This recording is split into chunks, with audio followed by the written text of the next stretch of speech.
Recording in progress.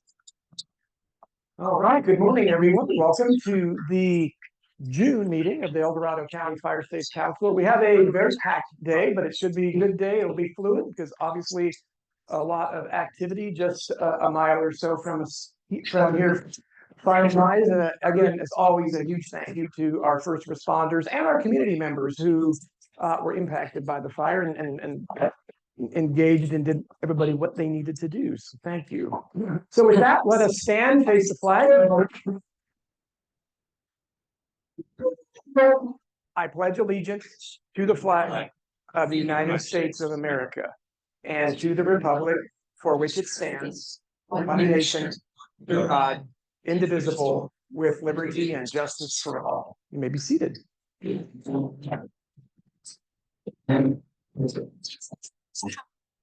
All right, as always, don't forget to sign in.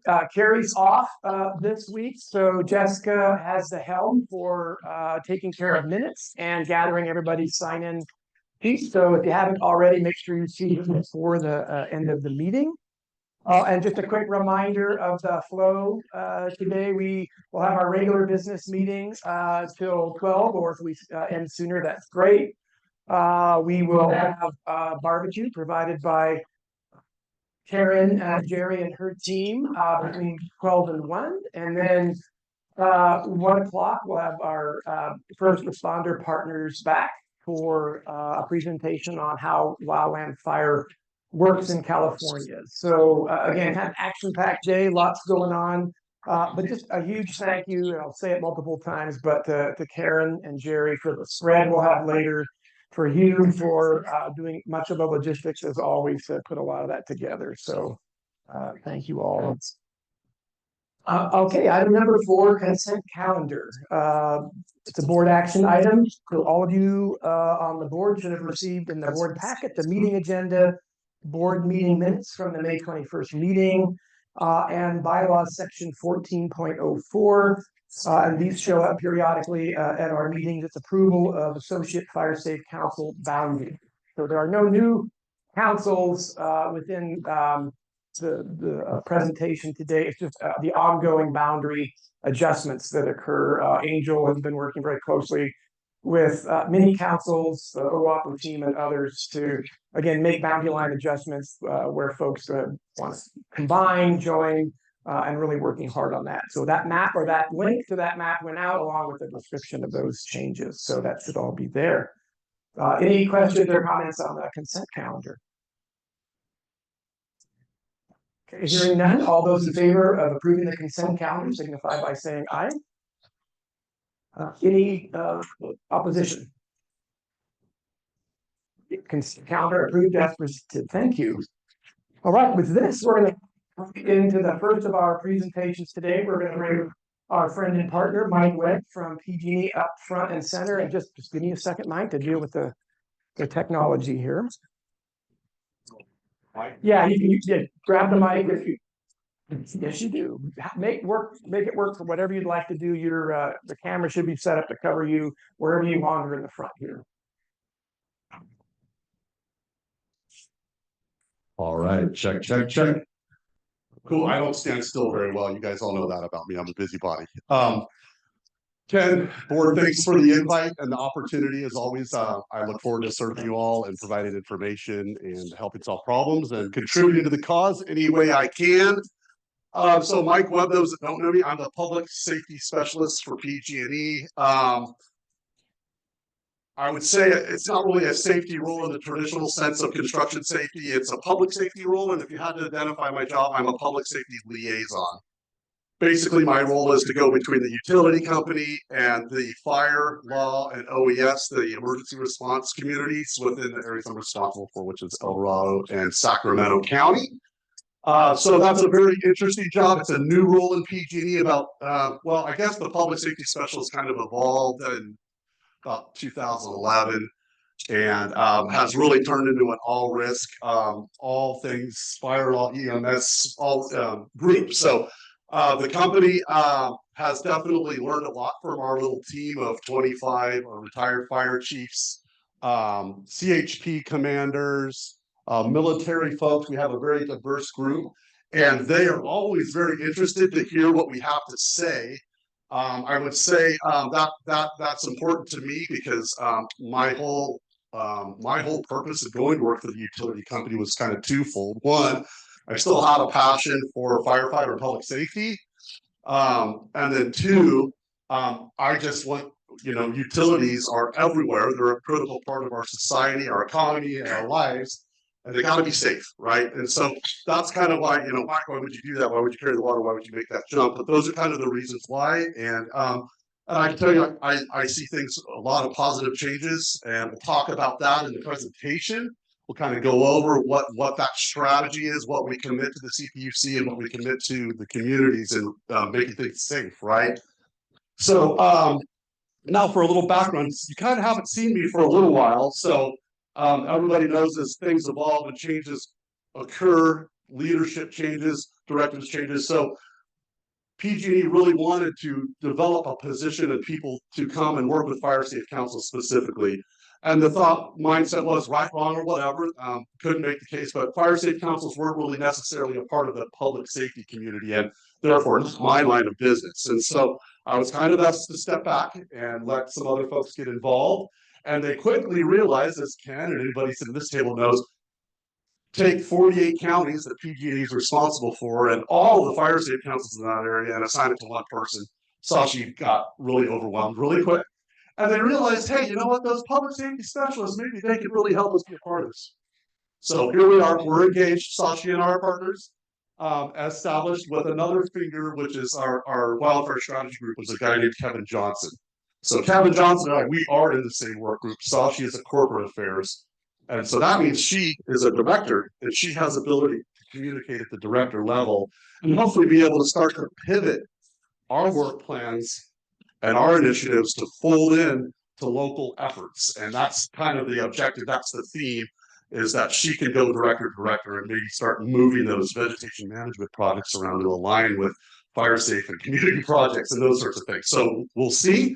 She's got a head of steam. She's very bright. She's engaged, and she's connected at a lot of levels in the state of California. So Sashi will be around as well. So with that being said, so let's talk about, so PG&E, over the years, we've developed a lot of initiatives. We absolutely had to get our act together. We have to make things safe. Catastrophic fire shall stop. That is the value of our leader, Patty Poppy. That is the directive. It is what drives our decision making in PG&E. Safety. Everyone shall be safe, and catastrophic wildfire shall stop. So that is driving our decision. Every decision is measured upon meeting those objectives. So all the stuff that we've invested in over the years. So they're kind of bundled up into three areas. So there's the situational awareness, which is information and technology, right? Operations, what are we doing operationally, and what does the resiliency look like? So resiliency, that's kind of where we all come together here. So situational awareness, tools and technology. So that is what drives decision making, right? So we need the data, we need to understand risk, we need to detect, we need to communicate, right? So that's where those big investments in technology, some of those things you've seen probably around your community. You've seen all the little weather stations kind of up on the power poles. You definitely are well aware of the Alert California camera program.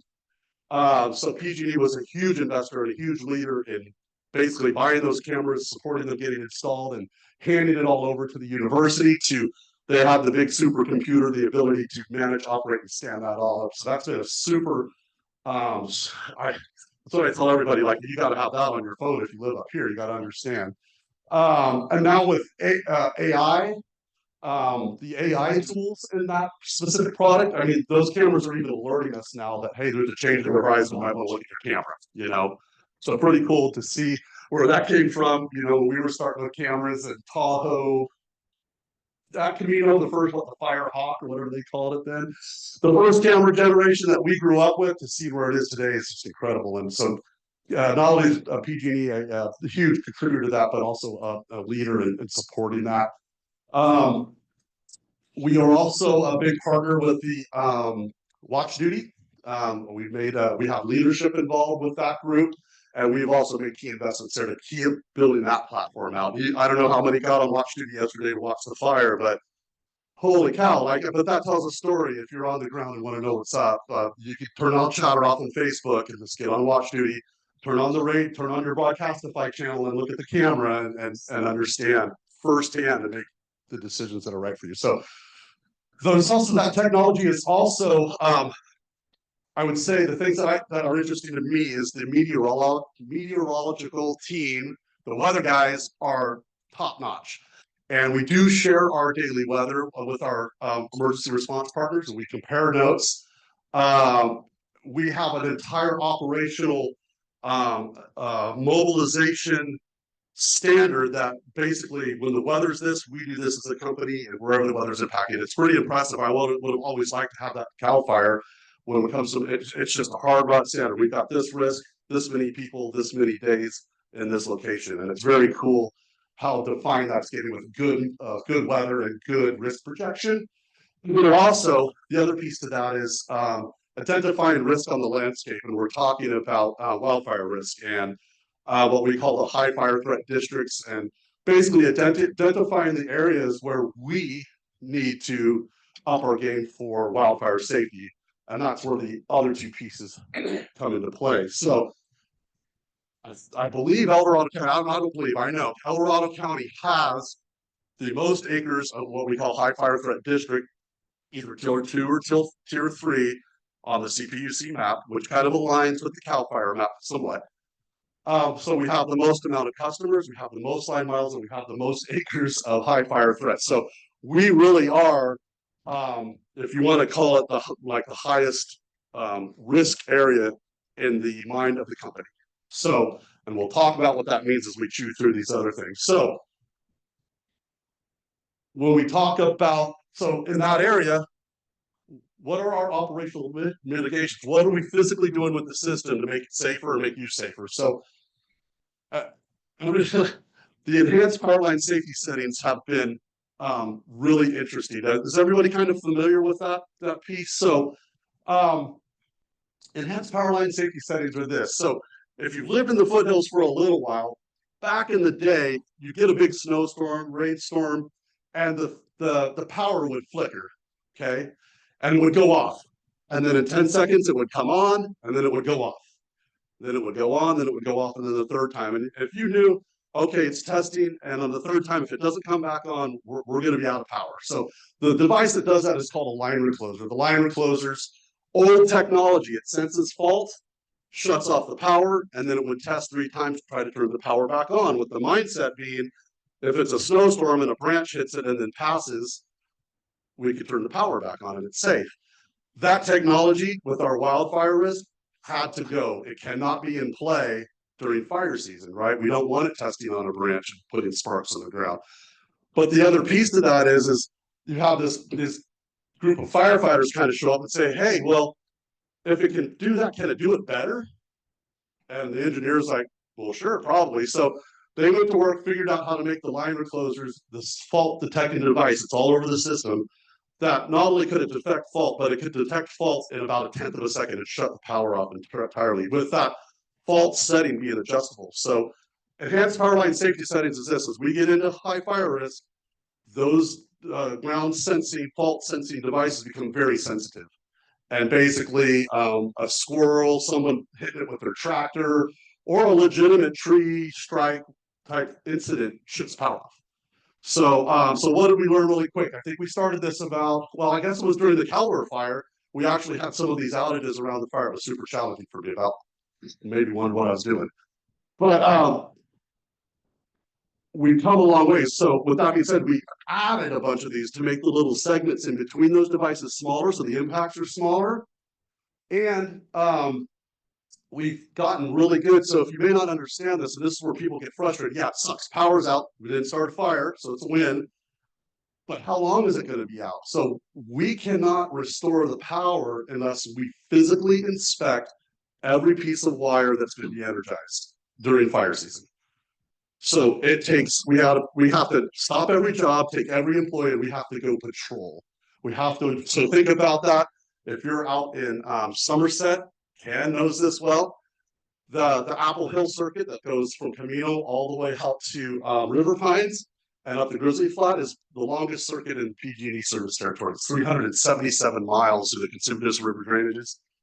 And so we get aircraft, we get people on the ground, and we go patrol, right? And so it takes time. Well, we learned we patrol really good now. And those outages that were 2 or 3, 4 years ago that were taking a day and a half, 6, 8 hours maybe, and even less than 3, 4 hours. So becoming more, the reliability issue sucks, but we're getting better at the patrol, and the outages are smaller and the patrols are smaller, and then the patrols that we have are quicker. So it's coming together. And I think the technology there, I think there'll be a time of the day soon where even it knows where, because we're putting all this other technology, it will actually know where the fault came from.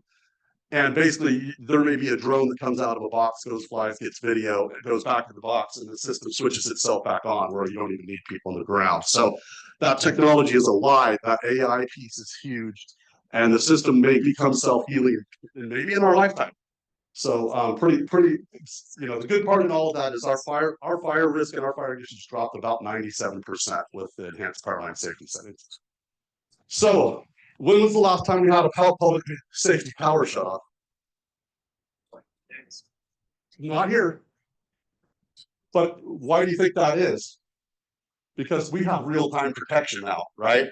So if we did have that, the public safety power shut off, it is the last best decision. It is it's absolutely last resort. Everything else is in play, and the risk is so high that we identify places that we still have high risk. So the enhanced power line safety settings have basically, for the most part, really minimized the public safety power shutoffs we've had. The number of customers impacted and size and scope have been, I would say, significantly smaller than what we experienced in 2020, 2021. So, and they'll continue to shrink and they'll continue to get smaller. And again, with that technology of this just might become real-time protection as it improves and gets better. So that would be my hope. Public safety power shutoff is difficult, and it's inconvenient, but it is a high-risk situation. It is a last resort. So any questions on that? You guys, by the way, this is for you. If you have questions, please jump in, or we'll do them at the end of whatever the pleasure of the group is. But I'm happy to take questions before we move on. Oh, here. You can do that. Hi, my name is Hassan. I'm with the Sierra Springs Regional Fire Safety Council. On the way in on the news in my truck, I heard that there's a quite wide-ranging potential for power safety shutoffs in the next couple of days. Do you know anything about that? Yes, I am well aware of that. Sharing that information with our county OES and our fire agencies in real time. There is a public safety power shutoff anticipation of north winds and low humidities and high temperatures, I think tomorrow and Friday. But the areas of impact are coastal mountains and southern Sierras. So no impact here as of yet. So, and again, those numbers and areas are, like I said, from year to year, it keeps getting kind of smaller and smaller. So our ability to use other tools is improving. So yeah, you're right. And you can be signed up and get notifications for that. I hope everybody has their notifications in PG&E. I will put together, like I have before, post meeting, a little, kind of residential guide card with here's the key places to go for wind management, PSPS information, those types of things. So, yes, sir. Yeah. Which right on top. It's this one. I had to fish for it too. Thank you for your update on the new technology and measures taking place. You mentioned that the wildfire risk has been reduced by 97%. How was that calculated? I misspoke. Ignitions from overhead utility lines. And how is that calculated? By validation on the ground. If there's an ignition and we're at fault, if it's 3 feet by 3 feet is our standard. So if it's larger than that, then it's ignition, we record that. So yeah. Your system tells us, our troublemen tell us, and obviously the fire engines let us know. So all right, so there's our operation. These are how we're operating the system for safety, some resiliency work. So This is an important one for us here, the strengthened lines and hardening. We call it hardening, it's kind of changed, but basically strengthened equipment. So what does that mean? There's two different initiatives going on out there. So we have what's called hardened overhead infrastructures, where you see the wrapped poles. They have that intermescent wrapping on them that essentially, if those poles are impacted by fire, that wrap seals and insulates and keeps the pole standing. With the interest in the company, first and foremost, you see that along roadways, is to keep the poles from burning through and blocking ingress and egress. That's the primary purpose of those, but they've also, it will just protect poles in the wildland area. The problem is the crews can't climb it, so they have to be accessible by a service truck. Because if they can't inspect the wood, they're not going to climb the poles. So the intermescently wrapped poles, they're heavier poles, bigger, stronger poles.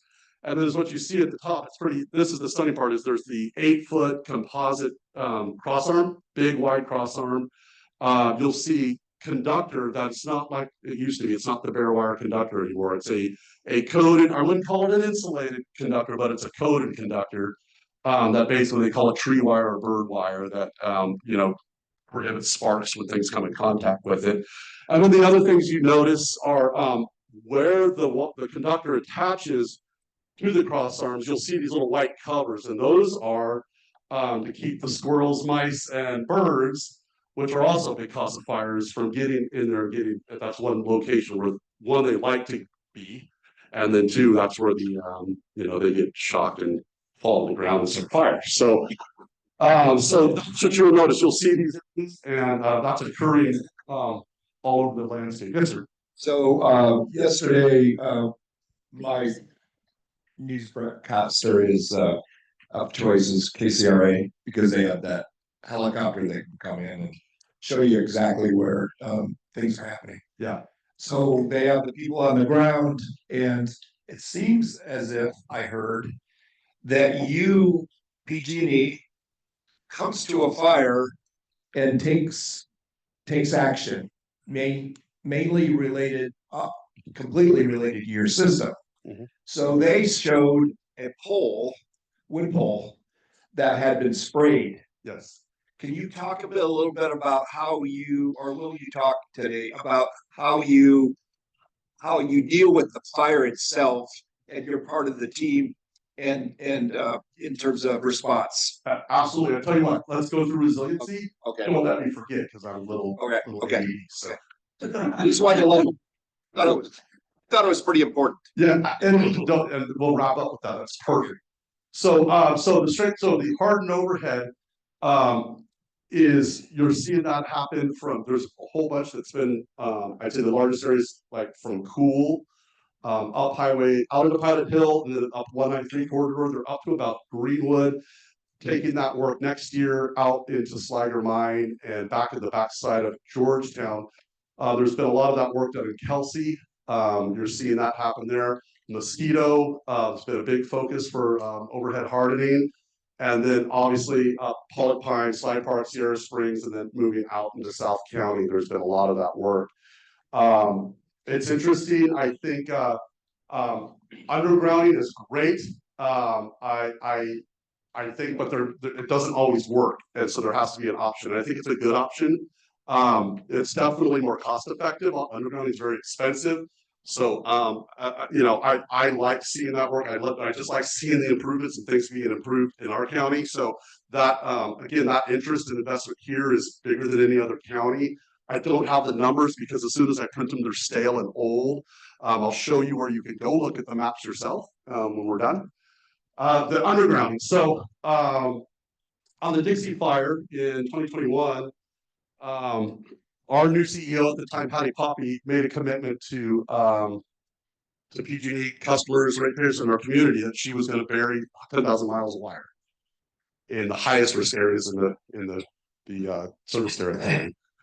So is what I can tell you, and I still see it in the queue, and I still see it on track, and the numbers are tracking with the original commitment. But as it stands now, El Dorado County will be getting about 1,800 of the 10,000 miles here. So of 48 counties, we're getting almost 20% of the work here. So again, that goes back to my opening statement about the risk here. They see it and they understand it. So undergrounding is it's a little uncomfortable and it's a little inconvenient how those construction crews set up in your neighborhood to dig up your driveway to do all that. Is what I can tell you though, the feedback that I've got is those crews, a lot of people have had really positive experiences with the crews and they're very interested in leaving things better than they found them. So building that relationship when they come on your property is huge. Big undergrounding projects. There's I think right now Kelsey is in construction. The miles are significant coming all the way up Shoe Fly out to what's the road out Bain Road and the road that goes off the not Stewart Mine, but I can't remember the road. Anyway, Mount Murphy? no, all the way out into Traverse Creek and then out Garden Valley Road into the bottom of Hackenville. A huge undergrounding project this year and next. Mosquito. The Mosquito on the log cabin side of town, which is the east side. I just scoped and gave a bunch of input on supporting that evacuation loop with undergrounding. And I'm quite confident that will come out on the after it goes through the design sausage machine. It should look very similar to that. And then obviously right now in construction, we're on Starks Grade, we're in Sierra Springs and Pleasant Valley, and with new projects in Camino probably going on right now. So we get a lot of questions, concerns about the undergrounding work. I reach out, have pretty good communication flow with the fire agencies. People are concerned about traffic control, especially like on something like Starks Grade Road or something. And our crews are required to maintain a lane of passable traffic, and during emergencies, they are required to open free flow of traffic and get out of the way. They understand that, they're sensitive to that. We haven't had any issues, but we have had a lot of concerned community members. You could, like I said, I asked Chief Cordero or I follow up with CAL FIRE, and people are concerned but understand we are aware. That's part of my job is that communication that there's an emergency in the area with those lines of business, and making sure that we are not going to be a problem, that we're actually going to be helpful when and if that day comes. So they're out there on the ground. There's a lot of them. So I tell the fire guys like, hey, you may be used to going down that road code 3 like that every time. There's crews out there on the road now. They move around every day. So just make sure you're aware where they're working and be prepared for coming upon the traffic control. So undergrounding is a big deal. Lastly, vegetation management. And this is the one that's always, I would tell you, for all this good stuff we do, this is still a really real challenge for us, just because one, we were behind, I would say. I think that's the most honest way to say it with maintenance.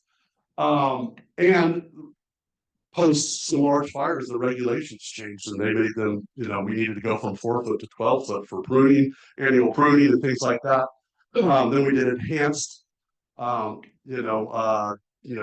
disease dead and deformed trees that could impact the power lines. So we started going out from those easements, and it's, I moved up here, I live up here, the trees are important to me.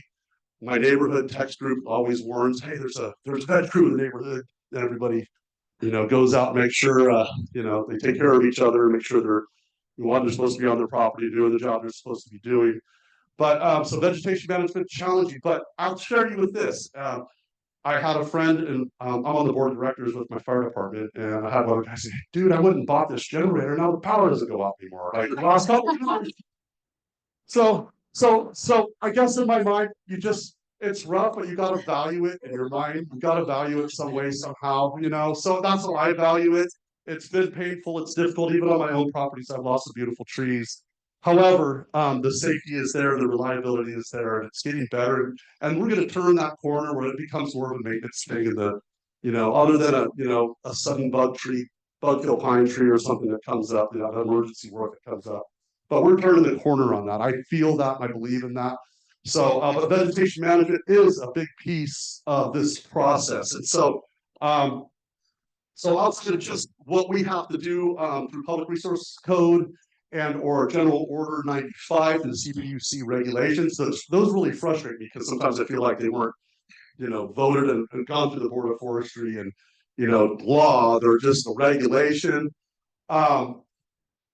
I think we're getting into a good space and understanding that stuff's super important. I'd encourage all of you to go read those things, and I know our website shows diagrams and what each one of those rules and regulations and laws mean to power assets. So it's important to understand that, but it's getting better. And so in vegetation management, like I said, the place that I'm still pushing us to blossom, if you will, is getting out of this response mode, right? We've been in this response mode and now starting to become more proactive and more working on the strategic and planning side and get out of the, hey, now we just gotta go mow 1,200 miles of trees this year because that's what the CPUC tells us. Like, we can be better than that. We can be better than a C+ student, right? We can be A+ with our veg. And so we're working on that. So, we attended the meeting yesterday, and we have engagement from high levels of the company now, and hoping to continue to define our roles, responsibilities, and our availability to partner with all of you in that, getting that stuff off the landscape, right? And so convincing the power utility company that you reduce your risk and you reduce your liability by having a safe and resilient landscape, they get it. They understand now. That didn't make sense. They couldn't make a business case up until a few years ago that made sense. So we're there. And so now how do we implement, who do we partner with, and how do we move forward? So I'm kind of excited about that piece. So yeah, go ahead. Hi, Mike. Thanks for coming today. Mark Ulmer, Grizzly Flats. Two-part question here. First of all, when they rebuilt our infrastructure in Grizzly, part of it was undergrounded, part was not. The part that was not was definitely to get those of us that survived the fire heated up as soon as possible. And they absolutely kicked butt in getting us power 2 months after the fire was out, basically. The part that they did overhead, some of the poles were wrapped and some were not. Maybe 100 feet away from each other, you have a pole that's not wrapped and one that is wrapped. What's the logic behind that? And then the second part of the question is that now that they've done the undergrounding on part of the community that burned and there were no homes, will they be coming back and undergrounding the overhead that they had put in initially after the fire to basically complete the undergrounding in the community? All right, so first part of the question is, I mentioned the piece about accessibility with the bucket truck is the primary factor, but real fact is during that emergency, they put poles in that they had to get power back to people. They weren't going to wait for the order of this or that. My superintendent was very clear. These are what I have, and we're putting it. So that was a part of that decision-making process. Now, so our work planning is so right now we're doing work plans for 2026 and 2027. I have not seen Grizzly Flat in any of those work plans, but we're 3 to 4 years into that 10,000, and every year the miles are doubling. And so hold on your hat. We'll see what happens with that, but I couldn't answer that today. I haven't seen it. Bring it on. Yeah. So so Mike, let me know if I'm on the right slide. I don't. The slides are just pictures. I really like going through the chart. Okay, we can kind of just see if I missed anything. If you want to chuck through the slides. So the progress map. So this is important. This is the map on the website where you can go see the undergrounding and the overhead hardening. It actually is I think it updates about a weekly. But it'll actually, you can go click on the icon, it'll show that part and kind of tell you, where we're at in that project. So that's good information, and you can see where they're at around your community. The undergrounding plan, we got all that. The piece of the undergrounding was getting contractors and technology to be able to, there was a day where, you can only underground a mile a day, it was this really staunch thing. And I think between undergrounding technology and boring equipment now, we're doing well north of that. And so production's increasing, technology is increasing, and the finished product is getting better. Supporting PSPS and EPSS, there are programs. Portable battery, if you have a medical issue like CPAP machine or oxygen generator or something like that. The generator and power, these do come and go.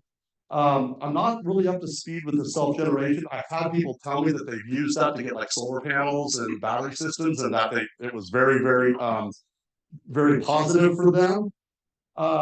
Disability disaster access. Yeah, we always partner with our NGOs and community services groups, especially during a large outage. That's one of my roles, is to help bring those assets into the El Dorado County EOC. Residential storage initiatives, backup solutions. But there's one that's not on here that I'm going to tell you about. And you got to be quick on this because it goes away, but it's called the transfer meter program. Has anybody done that here? I was gonna do it, but the portable generators I have are not on their Approved list. So they will come free of charge and install a new meter on your house. One, you have to have a modern panel. I don't know the exact specifications, what it's called. A modern panel. And that meter has a physical pigtail on it and a plug and a built-in transfer switch. And basically, if you own one of the approved generators, which is a pretty robust list. It's a big list. It's a big list of generators, but basically they'll come, you have a safe transfer switch access to a generator for your house. And they do it. But when those come available, the sign up list is long and people are quick. That it's it gets funded about once a year and it goes away really quick. But read up on that and get signed up on that, and then if you get selected with the available funds, it's a good tool. And for me, I'll tell you, backfeed is a real thing, especially now that more and more people have temporary generators for their homes. I made a career on the one guy out of 100 that doesn't do things right, and so I'll tell you the potential during that large winter storm or that large outage, and you get in your mind, well, everything's out, I'm fine, I'll go pull the wires off the driveway or whatever. Like, don't get in that, don't be complacent like that anymore. Between generators that are not properly installed, don't have transfer switches, or people, do this, what do they call it, the suicide plug, and plug into the dryer vent, but they don't isolate the main. Whatever that is, those transformers, they work both ways. So a transformer takes high voltage, drops voltage, but increases amperage into your house. It does it the opposite. It will take the generator power and put it back at line voltage on the wires as far as it can go. So a lot of times during a storm, it'll be like a brownout. And people will say, oh, PG&E, they're browning us out. I'll tell you, most of the times that's one of your neighbors backfeeding. So just be aware of that. And so that transfer switch protects you from that, as well as it protects your neighbors, the first responders, and the utility guys out there. So backfeed's a real thing. All right, next slide, Ken. Other resources. So the wildfire safety, they do have a cool thing. It's called 7 Sundays. And my partner, David Hawks, did a great job of just talking about, we produced a video on making defensible space and home hardening and all of that. It's pretty good. The 211, that's for community support for people with disabilities. We stand that up during disasters here locally, the 211. Safety Action Center, just again, it's prevention, about having a plan when things go bad, disaster plan, having your bag, having your meds, having extra sets of all the stuff that you need. But this is the important one here. I actually did this for my neighbor the other day, the Report It app. You get it off of App Store or Play Store. It basically is a PG&E application available to the public. It basically, on your phone, if you see something that's safe, dangerous, you're frustrated, concerned, it geolocates you, knows your address and where you're at. It asks you to take pictures, and it asks you to write a narrative about what your issue is. And we have a regulatory responsibility to respond to you within 48 hours, and it goes in the queue, and you will have follow-up. So Report It. My neighbor had this old rickety pole in his yard. Mike, what are we going to do about this thing? I'm afraid, it's got woodpecker holes in it, and it's got a rusty old transformer, like everything going on. I can't believe it still exists. So, hey, David, grab your phone. And we sat there and filled it out together. And I said, use your words, dude. Like, it's going to fall on my patio during a barbecue and cause risk to my family. Use your words. So be descriptive, right? and tell them what your concerns are, and you will get a response. Today we got a response. They told them that pole is already in the work plan and it will be replaced by this date, and let us know if you have any issues or concerns. So there's that. Wildfire safety contacts. If you have wildfire concerns and wildfire safety PG&E, someone will have to check this before we go to the phone number here. I'm not quite sure that's the same phone number as wood management, but they might be, but we'll clear that up again when I my follow-up information. All right, Ken. Is that it? We're done? That's it. All right, so yes, sir. How are you doing, David? Oh, Good to see you. Good to see you. Sorry. Just on the side, go up. Go up with it. I have a request, and you can help all of us do better with our fire wise communities. If we could get, maybe monthly, a report, sent to the Fire Safe Council on what projects, where they are, and how much they cost, Whew. that would really help. Yeah, I can't deliver on the costs, but the progress can all be followed on the website. I mean, it's updated. Yeah, I don't have the capacity to deliver and make that commitment to you, but That's I wish I could. That's a big ask. big ass. Yeah. Just shoot you straight. Can you give us hours? Hours are worse than dollars. Okay. Well, I can tell you between all of our lines of business, there's so much work going on. I mean, even the respective lines of business, it'd be a pretty big fishing trip to try to organize that and bring something meaningful to you. It's a lot.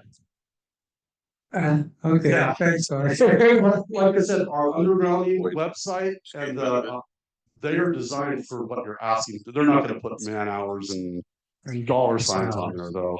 But they're going to show you where the work is and what the progress is. All right. That's what we need for fire lights, dollars and hours. Yeah. So, saw sheet. So are you looking for in-kind value or what's the? Sure, if you gave me in-kind value, then I can report that to fire. Okay, we can talk about that offline. Let's be specific about what your need is. Okay, thanks, guys. And David, maybe what we will do is commit to, there's a lot in the works that, Yeah. and Mike alluded to it, we'll talk about some Yeah. more about project coordination and how we can share more of that. And so maybe what you're asking for, we can maybe do for everyone so that we're not asking Mike to like Yes. do a bunch of one-off. But the information you're looking for is very valuable, and I think everybody may want to access the same. Oh, count. Yeah, Yeah.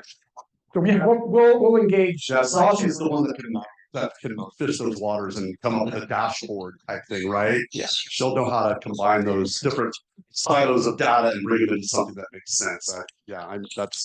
That'd be a tall order for me, but I don't want to let you down. So. Yes, Cameron. Is it on the website where this actual schedule for the undergrounding? Because we've had a lot of surveys done on our property, but I would love to know when the actual work is scheduled to happen, even approximately. Is that information somewhere? I think the projects on there show a broad time frame. And so remember, so a project starts with surveying and then, ends with energization, right? So there's a lot in there. I don't know how to answer that right now, Taylor, but I can look into it and let you know.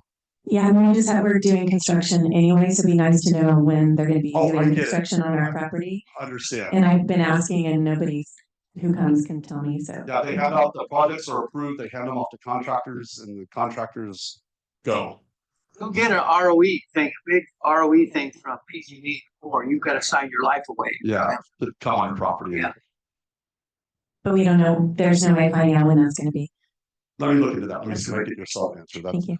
So lastly, What was that? lastly, so during a fire like yesterday, you pointed out, so what happens during a wildfire with PG&E? So I respond locally to the incident command post. The first thing that I do is I evaluate what commodities from the company are either impacted or threatened.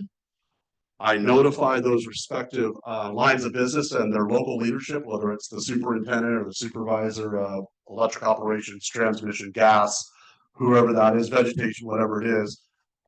Basically, they respond to the fire. Whoever's got the most impact will typically be our incident commander. We'll start to organize our team and our effort over here. And then I coordinate with the fire. The fire IC may see, I need the power lines de-energized in this area for firefighter safety. Got it. I grab my Troubleman, we go to work, we start opening switches, and we took out power like we did yesterday. That was done as requested by the fire department for firefighter public safety. So the other piece to that is that the firefighters are working and fire is burning through. Sometimes those wires and poles do fall, blocking ingress and egress. Then I would respond to Troubleman. I turn around to my Troubleman and say, go to this address, for the firefighters, get the wires off the truck, and let me know when you're done. The third piece to that, so our respective, whatever those hazards are and whatever our work's going to be in coordination with the fire, we also have what's now, I think it's the largest industrial fire department in the United States. So we have a 60 little Type 6 blue PG&E fire trucks that have fire retardant on them. And so basically I coordinate with the incident commander, hey, where is it safe for us to work? So we want firefighters to fight fire, right? So the utility company, we will either go ahead of the firefighters and we'll spray retardant on the poles. It was blue, and so we're trying a new thing, the blue retardant, is so we know which work is ours. And but we'll spray retardant, they'll scrape around the bottom and they'll spray retardant, they document it, they move on. They do this well out ahead of the firefighters. We don't want to be in their way, and we don't want to put our employees at risk. The other thing we do is we follow behind them. We're in the black now, they are up where the fire is impacting, and we basically mop up and put the poles out that are burning, clear the roadway, and open them up. So that's our safety and infrastructure protection teams, and they do that work. We have 2 engines right out of Placerville here, and that's the work that those guys do, is asset protection. Other things they may do, if we have a critical facility, they may go and make sure there's defensible space and pre-treat, like a substation or a valve line or a building, or even, PG&E owns campgrounds and other historic buildings and things like that. So they may do that so the firefighters can focus on putting the fire out, not dealing with our critical infrastructure. So I have a follow-up. Yeah. So based on what you just said, I believe you're missing a chance to explain that part. It has nothing to do with you starting the fire. It has everything to do with coming in and protecting the public. Yep. And I believe you should consider talking to whoever you need to talk to, get some public announcement out there about this process, because it's significant. You have a fire department within your own makeup, which I believe that you're explaining. Absolutely. So, It's an so asset. I'm just very pleased. Well, we don't call it a fire department because union people get really upset about that, but it is a safety program. Okay. All right. Thanks. Yes, we're going. Yes. Thanks, Mike, for being here today and for all the information. I have a Firewise community. I'm Gina Posey, and I'd like to know if I can get a copy of these slides. I'd like to send them out to the community. And second, I'd like to know your strategy about the poles themselves. You came out and you did a great job at the canopy, but you left these poles just enmeshed with dried weeds and so forth. And when I asked whether they could create some defensible space around their poles, they said they could not. So I just wonder, wouldn't it be effective as when you're doing the trees, also think about defensible space around your poles? And also, are they fire resistant, I assume, poles? No. No. Well, they're wood. But we do wrap, the ones that are wrapped are resistant, but not fireproof. So if I don't have a wrap pole, can I ask for one? So a couple of things. Let's back up. So there are laws and regulations that require us to do certain things in those right of ways, right? Whether it's clearing around the conductor or clearing around the base of a pole. So Public Resource Code does not require us to clear the base of a power pole unless there is what is called a non-exempt piece of hardware on it, which is a piece of hardware that's been demonstrated to cause an ignition. So we've been getting rid of exempt hardware. But I will tell you this, your strategy and idea is absolutely spot on. And we are identifying poles, even with exempt hardware on them, in high fire threat areas, and we are clearing them preactively through the spring and into the summer. So even though the law doesn't require them, we are doing that work. Places we are doing that work revolve around, focus around dead end roads and dead end communities, is where you may see our little blue SIFTI guys, when they're not going to fires, out clearing around poles. So So that's kind of our strategy on it. So I hope that helps answer that. And the slides, will you be able to send? We'll share the slides with everybody and a few more websites and links. So I think. Yeah, perfect. That's about right. No, what I was. Web. For one or two more, but what I wanted to just to make clear for Gina is that we'll absolutely, if Mike's cool with it, is we will link the PowerPoint to the Fire Safe Council website on today's meeting agenda site. We will also break out this presentation from the video, so it'll be a separate link, so you can actually watch the video and hear the questions. And I'll give you the Mike Web suite of must-have places to sign up, notifications, places to go for information, the must-haves. Yep. So I see, we got a couple more questions, then we'll have to move on. Real quickly, just wanted to say this is regarding the vegetation management. Number one, thank you for the grant for vegetation management in the South County. It is enabled us to extend that project significantly. And the other though was whether you're looking at utilization of biomass. We have a lot of down trees, from past work throughout our area that, and kind of looking at, the biomass utilization opportunities and support maybe from PG&E. Great question. So my friend Kevin Johnson, who met with some of the people here last year, was able to establish a pilot program for biomass and biochar with Nevada County OES and Fire Safe Council. So they have a place, a depository, a site where the community brings all their green waste, and we were able to hire a contractor and fund and provide the biomass. So we are exercising that as a pilot right now. So we'll see if Kevin is able to write and hold up that business case for that. So that's perfect. So yeah, there's still a ton of wood on the ground. There's still a gap there, but I think we recognize that. And then the other thing I did not mention is our crews shall not be leaving wood within your defensible space on your property. So if you did your work in May and June and then a tree crew showed up and put a tree on the ground, you absolutely need to request from them a wood management agreement. Remember, wood bigger than 4 to 6 inches, we grind up and chip the feathers, but we leave the bones. The bones by law are considered private property. We cannot take that without your permission. So that's the purpose of the wood management agreements, for you to sign off and say, hey, take the wood. So they will do that. Remember, the minute you sign the agreement, it has to get scheduled. It may be a couple of weeks before they physically come and get that off your property, but they will come. And I have a lot of positive feedback on that stuff in the defensible space. So, all right, perfect. You've been very patient. Yeah. Ken Greenwood, a interested citizen, Slide Park area. Are you not? I noticed on the lower Slide Park, you're not putting in boxes in the middle of the road. Was that something you learned from above? Because it's driving over this every day is a pain. Yeah. So the either pad mounted equipment or the road mounted equipment. What we are finding is that in snow country, first, we really need to be finding better locations for pad mounted transformers. Slide Park was one of our first really big undergrounding projects outside of the Grizzly Flats recovery. And so we've learned we're improving that, but sometimes they're either limited by right of way, property ownership, or just physical, where they have to put a J box in somewhere. And so but they're trying to get out of that business more and more, especially in snow country. So yeah, they understand. Yeah. That old poles ever going to come down? Report it. If you see something that's like my neighbor's full of woodpecker holes and a cross arm that's a little thin with a rut, like if that looks hazardous, report it. I mean the ones that got chopped off that are now holding communication.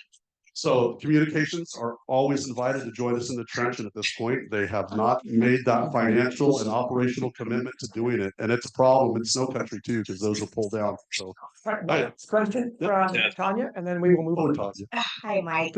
Really quick question, just to follow up on the wood management. This is a question we get a lot at the county and at all the meetings, is the removal of the debris. And I know that there is that program. If they didn't sign that agreement, can they go back and find it somewhere or get their debris removed if they? Where was the gut? Here he is right here. We were talking about that. So And our website, you go to power line clearance, there is a spot, and it's a ways down. There's a lot of information there. It's almost too much, but it says after the work is done and you have concerns, there is a phone number and an email address there. I'm horrible at memorizing those, but the information is there. And you did work on my property. It's still in my D space. You need to come back. That is one place to make a communication. Then that reported at works too. Okay, great. And then just can I follow up with you just to get that info where that is? It'd just be helpful for us. Absolutely. That will be in my suite of information that I will follow up with Ken. So I will give you guys the kind of the guide card for all of that. And that D space is at the 100-foot? Yes. Okay, Yep. sweet. Thank you. Yeah, you bet. Perfect. All right, well, I just might want to say this was huge. Thank you. And, you know, Mike's been a huge part. Thank you. Thank you guys. I appreciate it. Yeah, and we will get, as we committed, we will get information not only posted to the website under the agenda section, but Mike will give me some material. I will get that emailed out to everybody. Tell him how much we miss him. He's not here. Well, I think you just told him. So yeah, he knows. Trust me. Here's it from here. You guys. Have a hand by Paul I Gilchrist. think it was from earlier, but just double checking. Okay, just thought I'd point it out. No, thank you, Gina. I've been. I think it was, we were testing the sound. I think. Okay. All right, so next up on the agenda, we have no old business. Executive board reports. I will defer chair's report information. I'll probably weigh in on different things before the meeting is over. Dorothy is on vacation, vacationing with her grandkids in Oregon this week, so she has no report. Then that will take us right on to the secretary's report, Angel, and we do have a few important things to cover with elections. Angel. Thank you. The El Dorado County Fire Safe Council held an election for Board of Directors for the term of 2025 to 2027. The slate of candidates are Eric Brown, Ken Rogers, Ernie Laurie, David Zielinski, Steve Willis, Paul Gilchrist, Tamara Johnston, Bob Hess, Ken Pemlock, Gary Bowl, Janet Berenson. I received 18 ballots, all in favor of these 11 candidates. And that is back to you. Any questions on the results of the board of directors presented by Angel?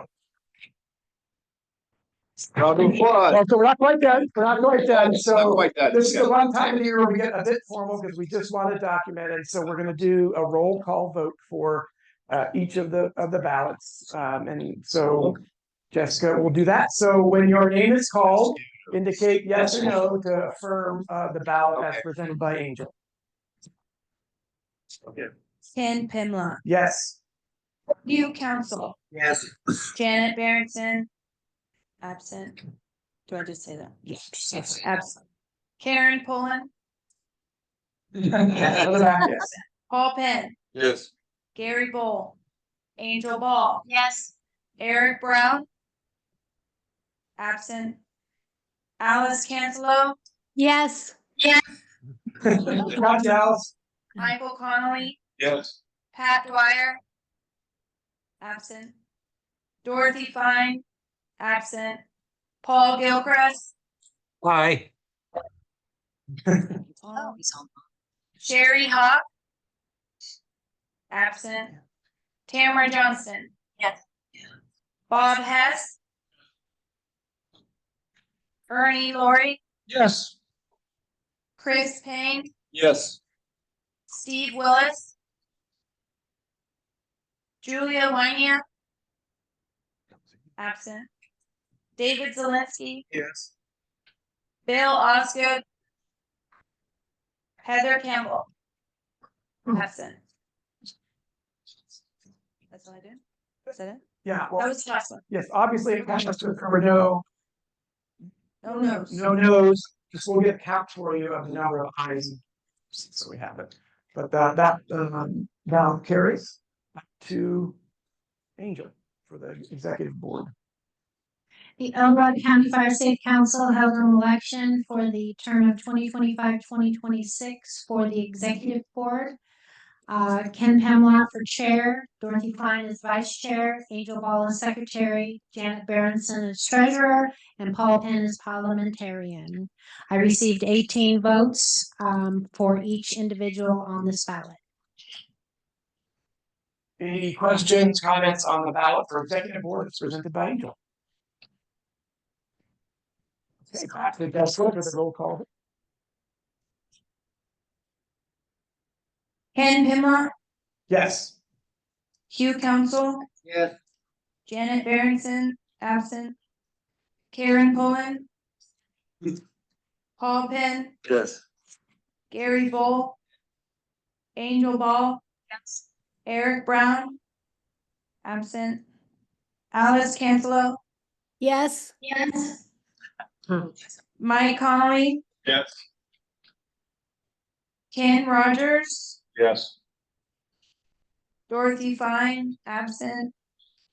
Paul Gilchrist, Aye. Sherry Hott, absent. Cameron Johnston, Bob Hess, Yes. Ernie Laurie, Yes. Chris Payne, Yes. Steve Willis, Yes. Julia Wyniam, absent. David Zelensky, Bill Osgood. Yes. So the motion carries with, I believe it's 17 ayes, no opposition, and 5 absence. Yeah. Great work. So we're 2/3 of the way. Now we're back to Angel for new council or council renewals. So today we have 32 affiliate or satellite fire safe councils for renewal. They are Auburn Lake Trails, Ockham Fairplay, Coloma Lotus, Cool Pilot Hill, Camino, Diamond Springs, El Dorado Hills South, Fort Jim, Gallagher Road, Georgetown Divide, Gold Hill Estates, Gold Ridge Forest, Greater Cameron Park, Greenstone Country, Grizzly Flats, Logtown, Mosquito, Oak Hill Area, Omo Ranch, Patterson Ranch, Placerville, Rancho del Sol, Rescue, Royal Equestrian Estates, Sandridge, Sierra Springs Regional, Serrano, Strawberry, Texas Hill Estates, Volcano, Wrights Lake Dark Lake Fire Safe Councils. Please note that the Heritage Fire Safe Council has changed their name to El Dorado Hills South, and the Cool Pilot Hill application for your approval was submitted by Kit Bierking. The applications, agreements, and conflict of interest are complete and ready for the El Dorado County Fire Safe Council Board of Directors approval. Any questions, comments? We have Jenny Burton. I did hear her say volcano, and you definitely know it's Volcanoville. Oh, Jenny. I'm sorry. That's okay. But go ahead, Jenny. I see your hand up. That was exactly what I was just going to point out. So I just wanted to confirm it was for Volcanoville, not Volcano. Yeah, we moved you to Amador County for this year. Perfect. Thank you. Bob Hess is back. Same question. Is Cool Pilot Hill the same boundary? Yes. You have questions? Paul's hands up. Yep, thank you. Two questions. I had to step out just for a moment. I didn't hear Cameron Park, Greater Cameron Park area.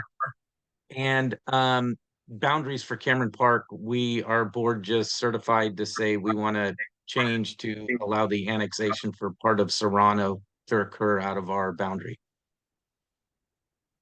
Thank you, Paul. And I would just need that documentation and I would bring it forward to the next board meeting for approval. Okay, super. I'll email it to you. Thank you. Any other questions? Okay. Thank you. Let's do just for one last roll call vote.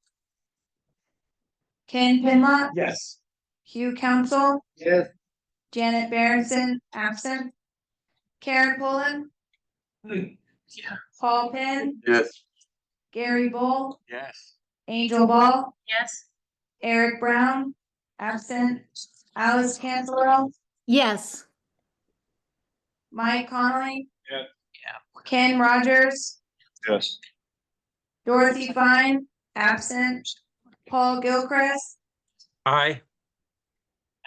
Sherry Hop, absent. Tamara Johnston, Bob Hess, Yes. Ernie Laurie, Yes. Chris Payne, Yes.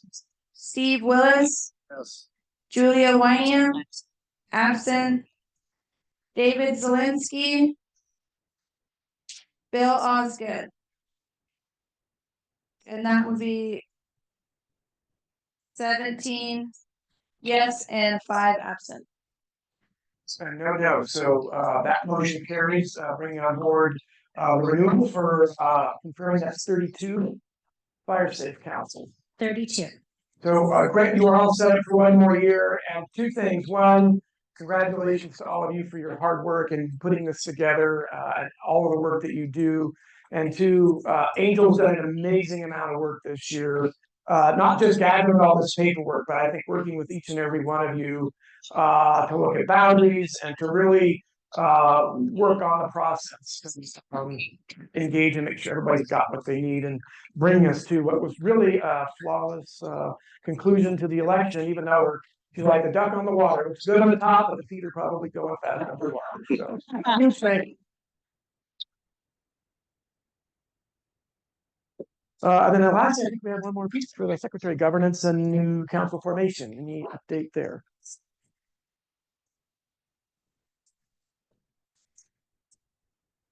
Thank you. Reports. Great, nothing to report. Moving on. So treasurer's report, Janet had a family commitment this morning. Didn't think she'd be able to make it here in time. There's nothing that we approved the budget last month for next year in anticipation of her absence today. But what you do have before you is the monthly treasurer's report ending April 30th, 2025. I was going to say, any questions, just don't ask me because Janet's not here. But that was all in it was in the board packet for all of the directors. Any comments, questions on the director's report? Yes. No one that does that $div/01 because it's truncated. So that's the way it turned out. And there was no number. I believe that's at your end, not at the. Yeah, it's been an ongoing piece. I think Janet has a explanation for it. But I just wanted to explain so as we accept the documents. Okay, great. Any other comments, questions on the treasurer's report as presented? Hearing none, seeing none online, all those in favor of approving the April 30th treasurer's report as presented signify by saying aye. Aye. Any opposition? Treasurer's report approved. Thank you.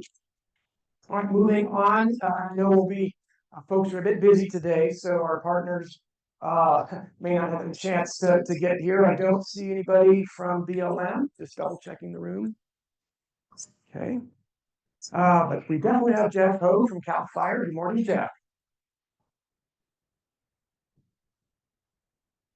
Good morning.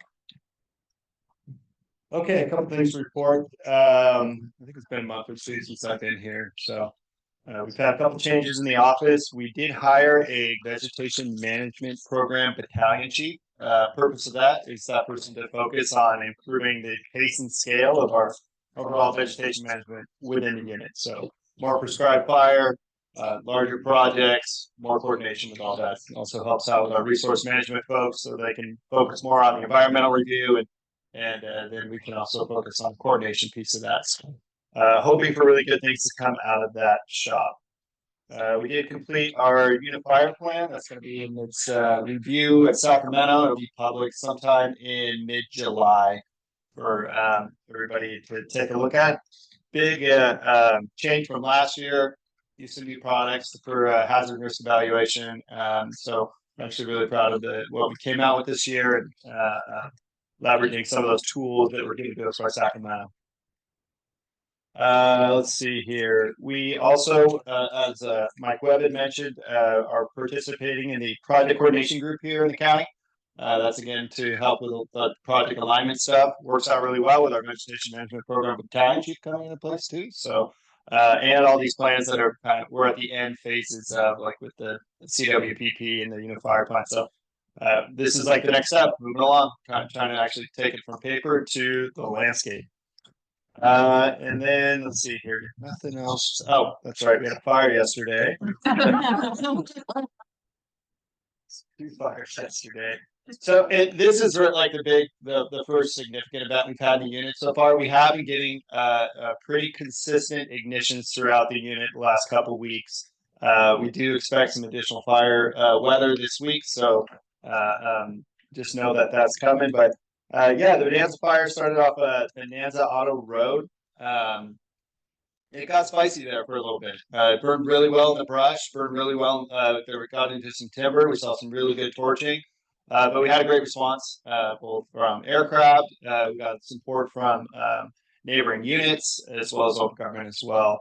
Grew to 181 acres. We were all thinking about 100 or so, but when we finally did the map on it, it was 181 by the time we got all the way around it. Right now it's 15% contained. Our crews are out there continuing to improve control lines, and we also have our damage assessment team out there assessing any of the structures that were within 300 feet of the perimeter. So we have about 24 targets we're going to be looking at some point today. So with that, that's all I have in the report. Unless there are good questions. Jeff, what have been the causes of the ignitions on the majority of these fires? People. Yeah, early in the season we tend to see escape control burns as the primary cause, because we're still we don't have a full burn ban in effect. So people are out there doing the right thing, maybe at the wrong time, and so that's what we tend to see early on. We did have a couple starts along Highway 50 at Schnell School Road. Those were just roadside spot caused from mechanical vehicles passing by. That's kind of stuff we expect, roadside ignitions.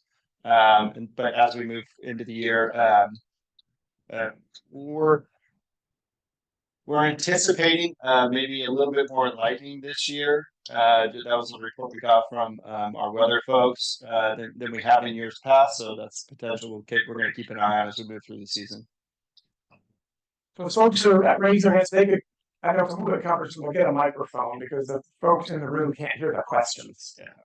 So stand up so we can see you and come over and get a microphone.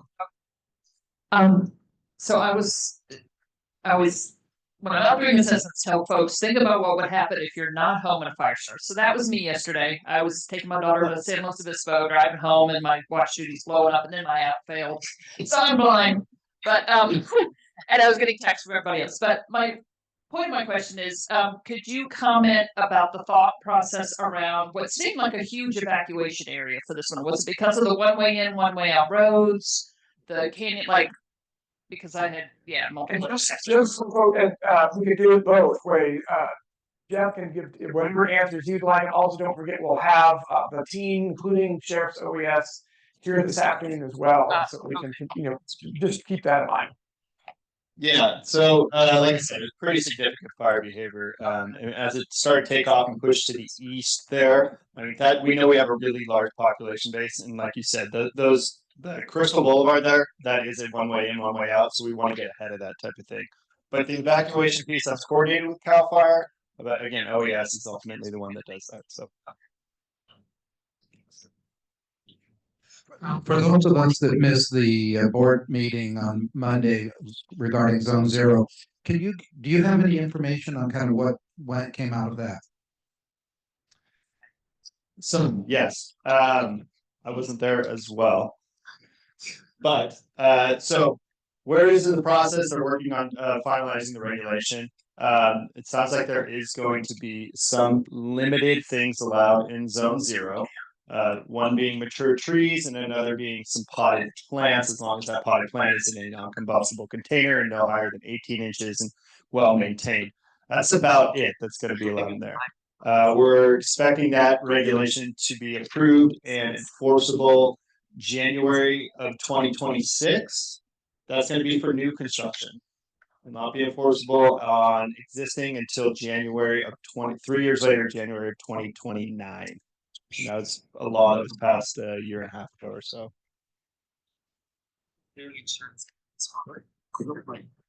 So I thought the key to the fire was aerial response. You have upgraded your availability of aircraft and helicopters through the acquisitions that have happened over the past year. If you had not had the aerial response, do you believe the results still would have been 181 acres and certainly 15% containment? So it's a coordinated effort, but yes, aircraft is certainly part of our tactics, and having that support allows our crews to get into areas that otherwise they may have to wait to where they have a better opportunity, like the fire intensity goes down. They get into a like more of a grass model instead of being able to go to a brush model and have rotary wing supporting them bucket work, and then of course perimeter control.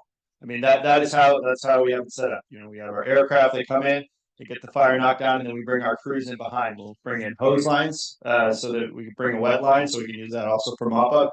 And then we also, every SRA fire gets a hand line around the entire fire as well. So again, yes, coordinated. In this case, there was a very heavy aerial response yesterday. Fortunately, there wasn't much going on in the state, but that's not always the case.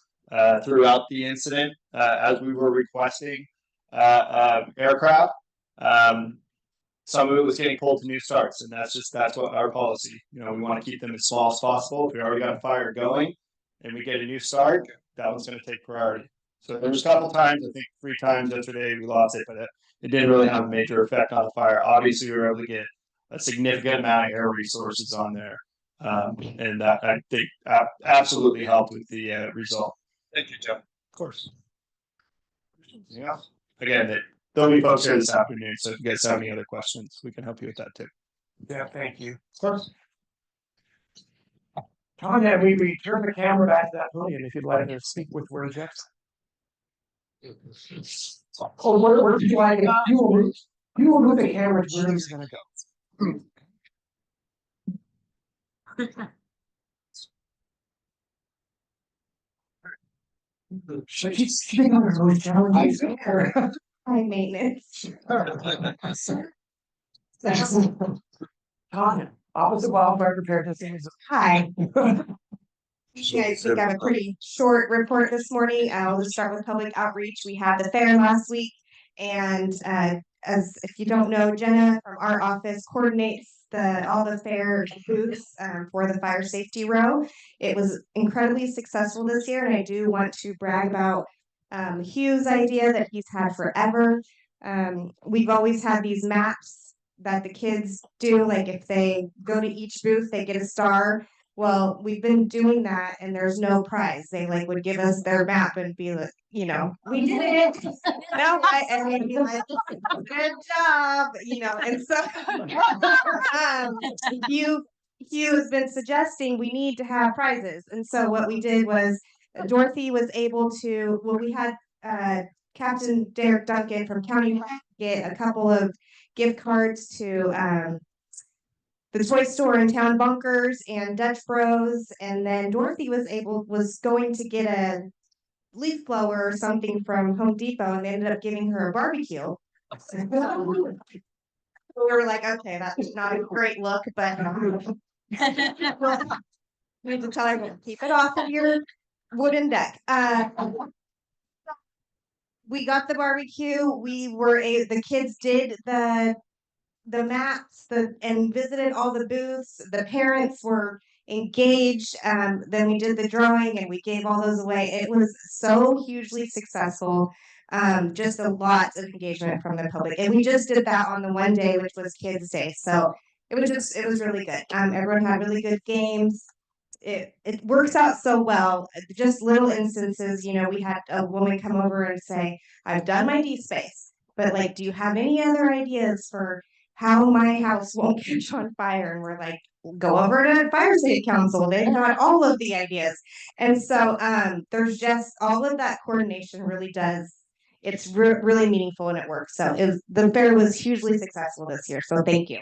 And we have a really cute video of all the coordination. So look, get on our websites. Cal Fire did it, and County Fire, we did it. So Deneen makes a appearance in it. So Firewise, we're trucking along. I went to a community in Serrano. I had a little Firewise talk, and Serrano is finally going to become Firewise. So it's taking. We figured it out. Yes.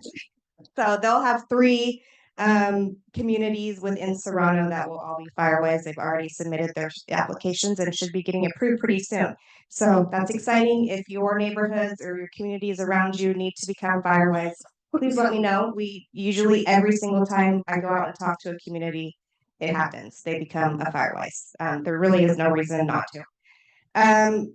CWPP. So we did our 30-day public review period. It was that was very successful also. We had 2 virtual workshops with the public. One was on May 20th, one was on May 29th. We got all of the comments, a lot of comments from Fire Safe Council, but also a lot of comments just from general public. So people really did review the document. So all of those comments have been incorporated.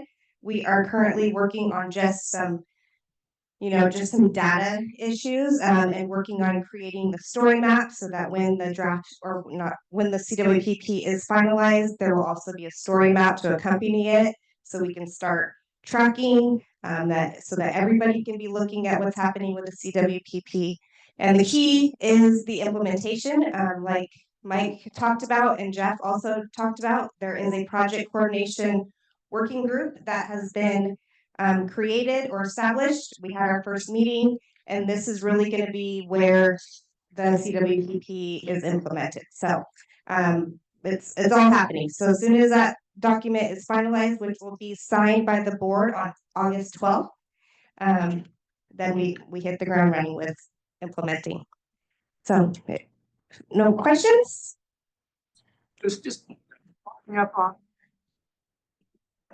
following up on what Tanya said about the project coordination group, and it's been alluded to, Jeff talked about it. So a key piece of implementing the CWP is actually implementing it, not just a plan. And there's been a commitment from the beginning from all of the partners that we want to be together and actually track, monitor, have the right metrics so we can be transparent back not only to the public, but to all of each other about what we're actually getting done under the plan. So yesterday, for the first time, a project coordination group met, which is really the piece of that group is the implementation arm of the CWPP. And it's going to be a broader stakeholder group.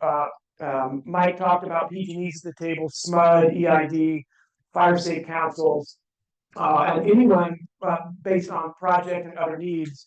This group will ebb and flow, but it's just in its infancy with this idea of how can we continue to do better about coordinating and facilitating projects around the county. It's not providing direction, it's providing shared activities and hopefully coming to some opportunities. And it happened yesterday when we had the Forest Service was there and talked about, hey, we're working on potentially a Sierra Nevada Conservancy grant proposal.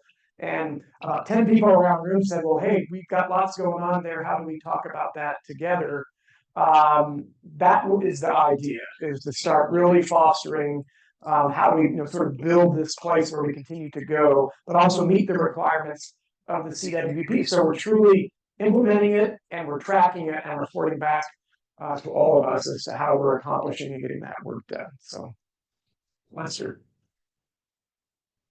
So, question at the local level or at the Fire Safe Council level, if we're looking at developing proposals for future grant projects, how do we coordinate or communicate with this project working group then? Because I'm kind of confused of how at the local level we coordinate. Well, and I'll hand it to the Tamara, but nothing really changes from the Associate Fire Safe Council perspective. Tamara continues to represent the El Dorado County Fire Safe Council, and I think all of you at the project coordination group. So continuing to engage through her projects, what you want to do, what grants are out there. Again, a lot of it's coming back to guiding, what did we put in the action plan for the CWP and sort of using that as the roadmap. But as grant opportunities and things come up, it's continuing to communicate through Tamara. And there will be opportunities for associate fire safety council members and others to come to the project coordination group, but not necessarily, every month. So the real idea is to maintain sort of our flow of information so that Tamara can continue to triage that with all of you so she can take things together and not inundate all the agencies and organizations with, a million different requests. But, And I'll be talking about that more in my grants report. I had a question, Tanya. I have a question. Is the Board of Supervisors presentation scheduled? Yes, August Wait, 12th. Oh, it's good. Okay. You said they were voting on it August 12th, but are you doing the presentation on day? We are going to do okay. a brief presentation, yes. So where it's at in the process is that all the comments that were taken in on the last virtual meetings and as Tanya mentioned, the window that closed June 9th for public comment, all those comments are being put into the document or placed there or amended as needed. And working on the storyboard. Once that is complete, then it's going to go to all of the signatories, and that includes the supervisor of Del Dorado National Forest, the city, the mayor of the city of Placerville, CAL FIRE, the RCD. So all the partners that were involved in it at the steering committee level will all be signatories to the document. And once it gets through the signatories, then it comes back to the chief administrator's office. And then ultimately, as Tanya said, it's presented to the Board of Supervisors on August 12th for their approval and then ultimately signed by the chair of the board. So it's kind of going to be working through more of the administrative process right now to get it finalized. One more question from Leslie. Sorry. One other question with Tom Myers moving. What's the organization going on within OWOP, also whether that position is being refilled or kind of where that's going? Yeah, so as I mentioned last time, Tom got transferred to another department within the county. His position will not be filled. I am not filling his position. I am now the supervisor over the analysts in the office. And Sue Henneke, who has also been the head of the department head, remains the department head and is part of also overseeing the Defensible Space Program. Cool. Seeing no other questions? Thank you, Tanya. We'll move the camera now. All right. All right. I don't see Chief Cordero or representation from fire chiefs nor the Fire Prevention Officers Association. And again, we'll see some of these folks this afternoon. Don't see the National Dorado National Forest. Do we have Courtney? Yeah, sorry, I can't see. Courtney, the Resource Conservation District.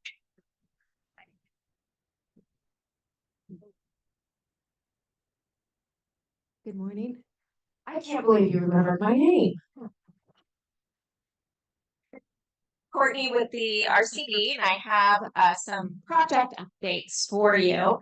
In the South County project, our RCD contractors are currently working on Zandinella roadside work, and they're working east along Pleasant Valley Road. They are also finishing up some shaded fuel breaks in Oak Hill, and that should be finished next week. In Spanish Flat, they started work on BLM last week and some shaded fuel break work there. Handwork is continuing on previously masticated properties, so it's a little finer and more cleaned up. And then work also continues at 193 and Shoe Fly north of Kelsey Avenue. Volcanoville, Stevens Authority Roadside will start on July 1st. Grizzly Flat, Stevens Authority We're awaiting a schedule from the RCD contractor. We're also awaiting a schedule from the RCD contractor for the mosquito EFRT. And Mosquito Stevens Authority project, they're finished by Finnan Lake, and the entire project will be finished by the end of the month. Any questions on that? Okay, thanks and have a good day. All right, Eric Brown is away today from the flood. We've heard from Mike. I think Mike stepped out anyway, but okay. Anything additional, Mike? Or are we good? Check that, we're good. Copy that. Lieutenant Morton, Sheriff's Office is again busy this morning, but should be here after lunch for the presentation. And I spoke with Sorella earlier or last week, and she couldn't make it this week, but will be here next month from Bureau of Reclamation.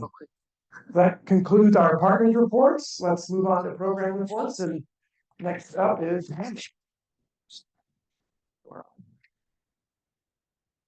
So first thing, I still don't have any word over the California Fire Safe Council Outreach and Education Grant.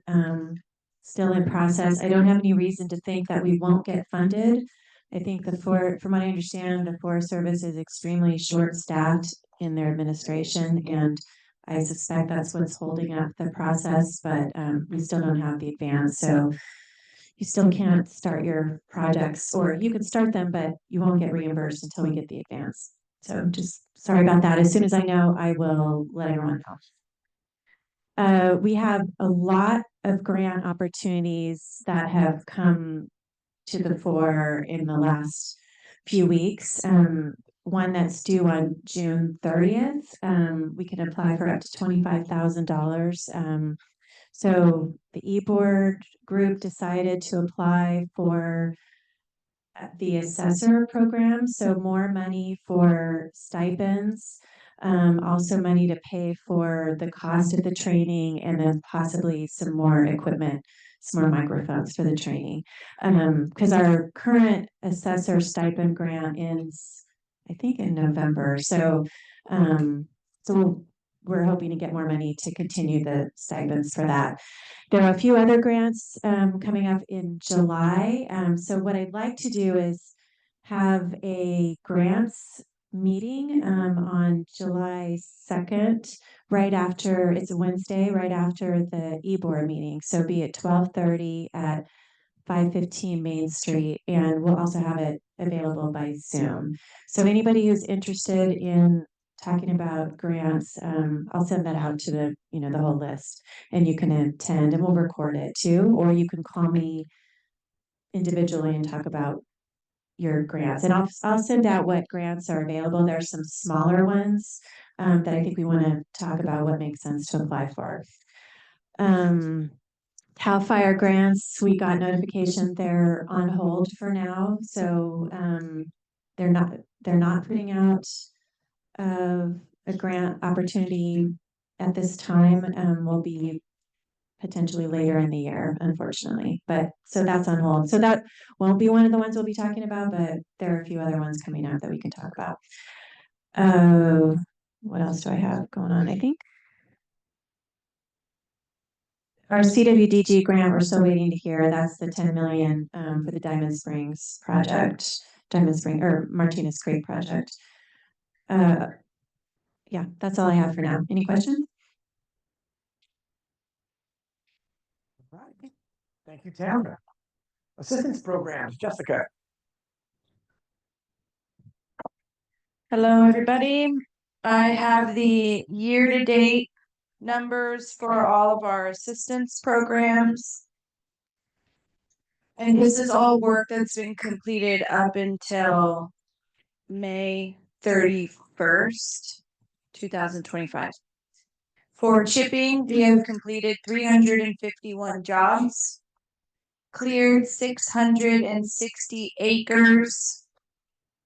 We've chipped 57,252 cubic yards, and we've spent $163,393.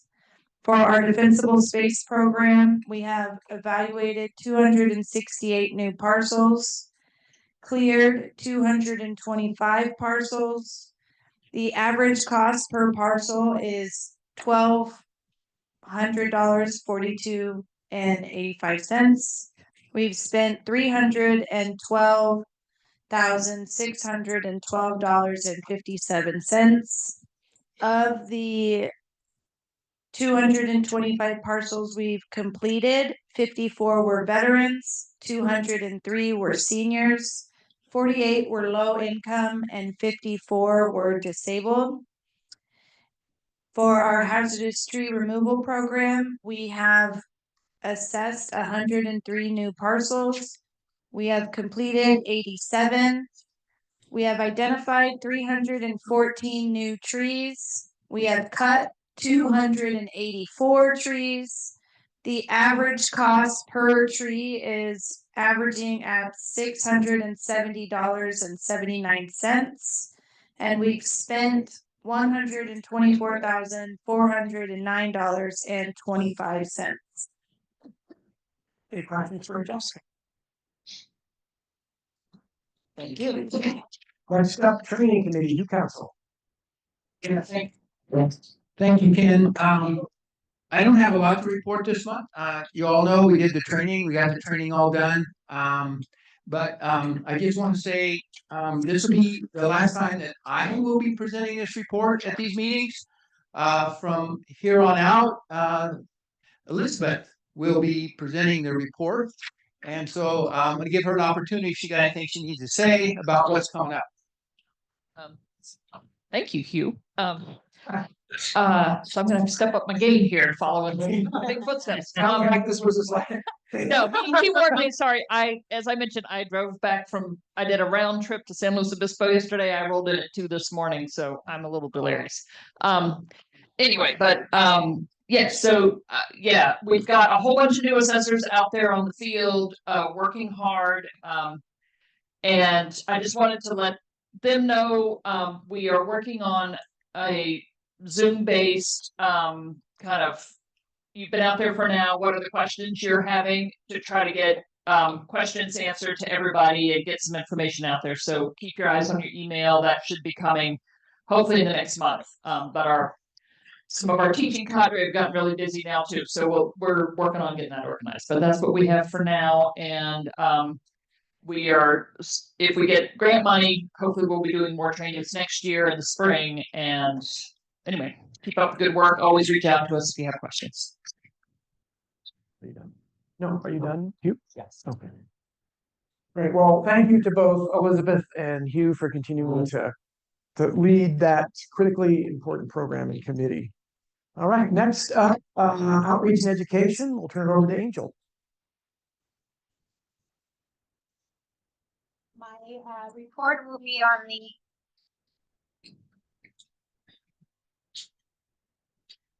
the El Dorado County Fair results.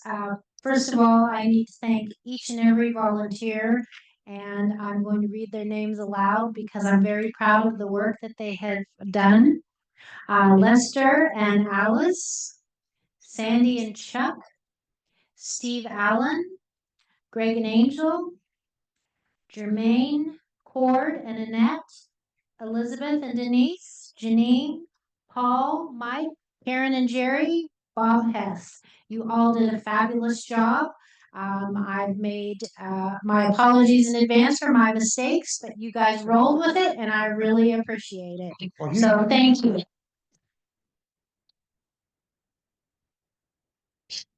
And I do agree with Tanya. I think the little thing that everybody had to stamp was a lot of fun. It made the booth very busy, so thank you. Dorothy is on vacation, so this is your opportunity to volunteer for the summer spectacular at Cameron Park. It is on June 26th. Everybody have their pencils and pens ready. June 28th. It's a Saturday from 5 to 10. The El Dorado Fire Safe Council will have a booth, and we're looking for about 4 volunteers to come and talk to our residents. So Saturday, June 28th from 5 p.m. to 10 p.m. go ahead. If you missed the fair, this is an excellent opportunity to volunteer. Thank you. We have a question with my online from Paul. Yes. Hi, yeah, the Greater Cameron Park Area Fire Safe Council, we in our meeting last week, I'm pulling up the minutes right now. I believe it was 3 people signed up to work at the Summer Spectacular for the event. So, just as an FYI, that's what we've got going on. I've got the minutes here, but I'm not finding it right off the top, but it's 3 people signed up to volunteer. And Paul, is that for your booth or the Fire Safe Council? That's for the Greater Cameron Park Fire Safe Council. So I was curious if is that something we want to team up on, or is it something we're going to do individual booths with? I don't know the answer, but I think it's a very good option. Dorothy will be back and we'll touch base with her. But if there's any other volunteers, I think it's good to accept them. Yes. So we'll work it out. Actually, I just found it 4 people signed up. Excellent. Gina. So at the Greater Cameron Park Fire Safe Council meeting, we also talked about a microphone because folks can't. I don't usually need one. Well, when folks can't hear you. Yes. Okay. Got it. Okay. Okay. At the Greater Cameron Park Fire Safe Council meeting, I'm on their board. We talked also about Thunder in the Park was an opportunity for us to outreach to the community. We were also having folks sign up for the Defensible Space Inspection, letting them know that if you complete an inspection, you then get $50 that will go to the Fire Safe Councils. I didn't hear that mentioned today, so I just want to make mention of that. Thank you. Thank you. Any other public outreach related? All right, thank you. Again, thank you, Angel, for stepping in there with Dorothy being gone. All right, item 10, Community Council reports, a chance to report on what's going on around the Associate Fire Safe Council Network on the West Slope. I saw Mark Almer's hand go up first. We'll just round robin till we catch everyone. And please share the microphones around as you can. Thank you. Thank you. Because the camera, everybody see. Good morning. I have a couple of things. First of all, our annual Firewise Day fundraiser is going to be June 28th, Saturday, 3 to 8 p.m. And this will be on Hermosa Vista in Somerset, which is within our sphere, just outside of Grizzly Flats, and we'll have a bunch of signs up there.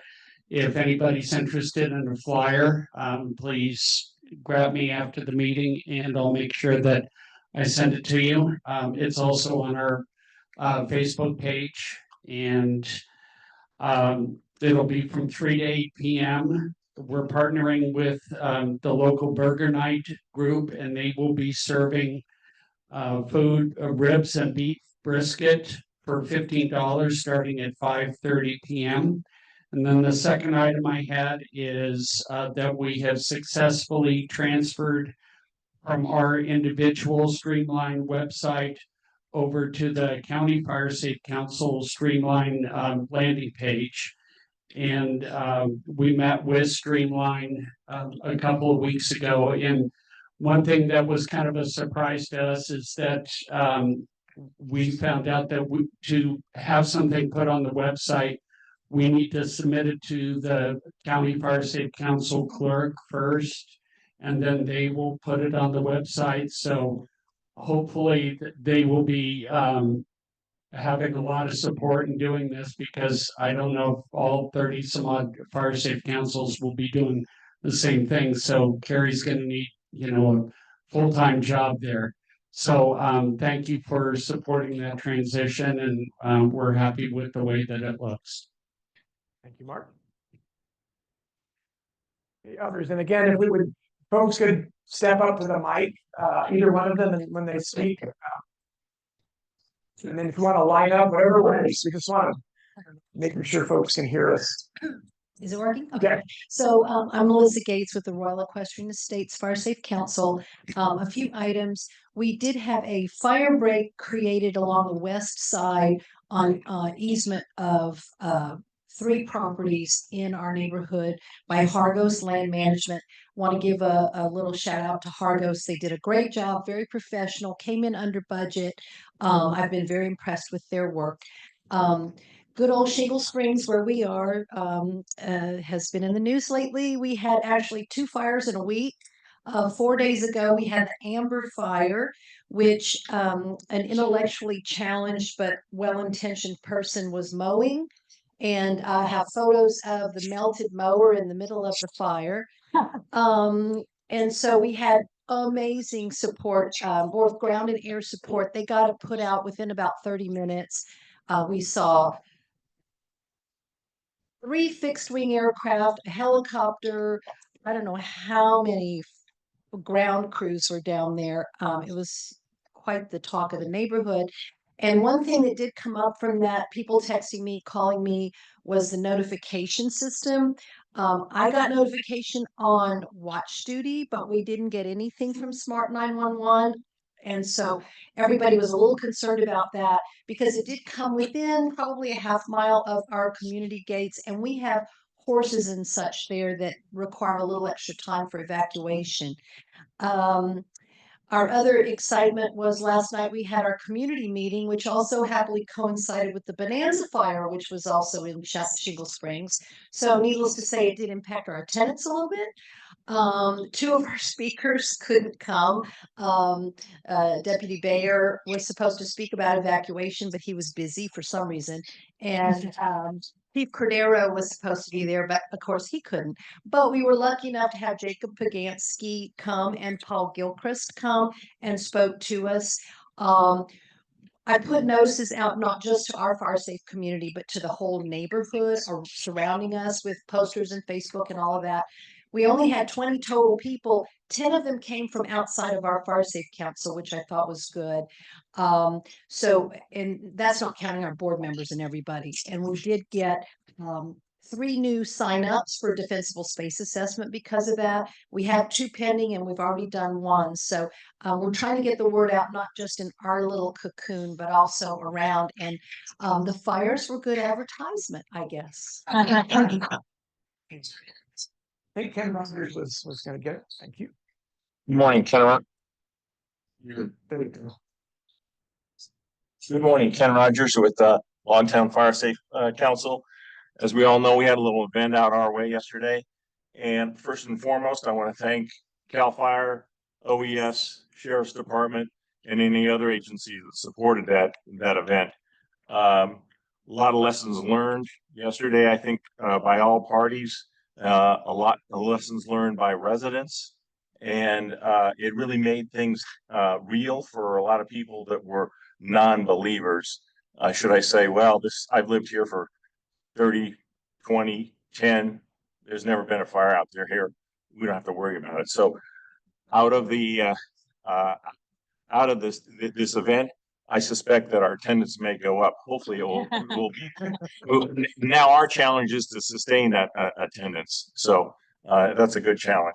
The other shout out that I have is the neighborhood radio watch. I had to evacuate, and the radio really provided me real-time information as I traveled to a friend's house in Placerville.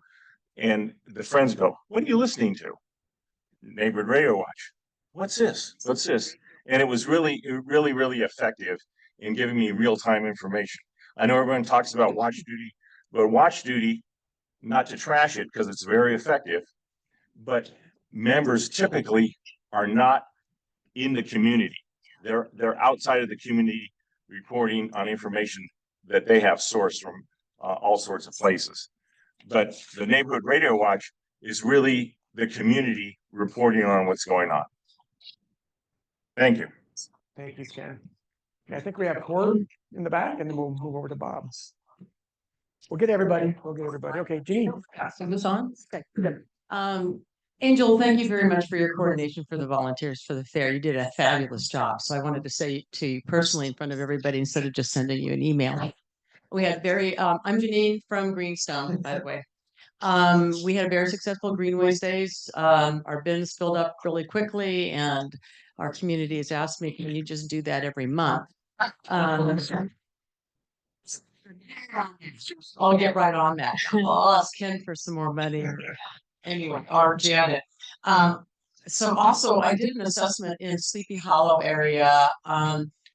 In driving through that area, I was very impressed how many people in that community have limbed up their trees and made defensible space. It was amazing. I did it was a large home with an ADU on the property. People were incredibly engaged. They had already done a tremendous amount of work on their property. So I guess the point of this is it was nice to see that. I asked them if they wanted to put join the Greenstone board, but I can't get anybody to volunteer out there. Maybe I should talk to Paul about how he gets people on his group. But anyway, it was amazing what they've done in that community. So I just wanted to say that shout out. Thank you, Denise. Hi, I'm Cord Wagner. I'm now with the El Dorado Hills South Fire Safe Council. We've changed names. We're going to be expanding our Fire Safe Council to include other local communities. One in particular is real close to us. It's right behind us. It's another heritage, Carson Creek. We're also talking to Four Seasons, which is combined without that another 800 homes into our Fire Safe Council. So we're at 1,055 homes, and thanks to a net gross, we've been doing a lot of assessments. The good news is that people are energized by it, mainly because El Dorado Hills Fire required the developers who are building out our community to do all the defensible space, and people are like, well, what is this? And they got interested in it. So we've got a lot of people adopting that. Of course, we have our share of naysayers. So I just wanted to say again, thanks to Annette and other assessors in our community for helping make it work well. Thank you. Thanks, yeah, let's go back to Elizabeth. Okay, Elizabeth Standevan with Sandridge Fire Safe Council. I just want to let everybody know we're having a joint meeting tonight with Occam Fair Play, kind of sort of muscled into their regularly scheduled meeting. But they graciously accepted a speaker. We're having a gentleman, Christopher Brown from El Dorado Disposal, is going to come out and talk to us about the possibility of having seasonal green waste curbside pickup in South County. He's been very hard to pin down. I wasn't sure until yesterday that he was actually coming, but he is coming. So we've invited Omo Ranch, Grizzly Flat, Occam, and Sandridge to join this meeting and hopefully find out more about if we can get some green waste service for those. Other than that, that's it. Thank you. Hi there, Bob Hess, Colonel Lotus. I wanted to tell you that we got our third Firewise community approved last week. It's a little neighborhood called Woodridge, and we have 3 more to go that we're working on right now. Number 2, we did our first ever green waste weekends in the past month, and I got to thank Gary Bull from Rancho del Sol. Gary gave our board a really nice Zoom presentation. I think it was last February on how to do it, their formula, and we used their formula. Worked out real well. We have 14 neighborhoods or communities within the Colonial Lotus Fire Safe Council. So, and we have a board member representing each one of those communities. So it really was not a lot of work for me. I did all the arrangements with El Dorado Disposal, but then each community we kind of treat as their own mini Fire Safe Council, and their board took care of the green waste days. It worked out really well. We have 2 more communities that are asking me, and I think we get 3,000. We have about 1,000 left. Can we still use that? Let's chat. Yeah, I think it's good till the end of August, and then the board will be coming back and be talking about what we want to do with another round. But yeah, Bob, it's good. If you can get it used by the end of August, you're good. Okay. And I wasn't going to say this, but since Ken brought it up, I'm the president of the El Dorado County Neighborhood Radio Watch. I give talks all over the county. If you want to know any more about it, come see me. We're a wildfire alert organization, been around for 6 years. Thank you. Okay, so we just need to get you to a microphone. And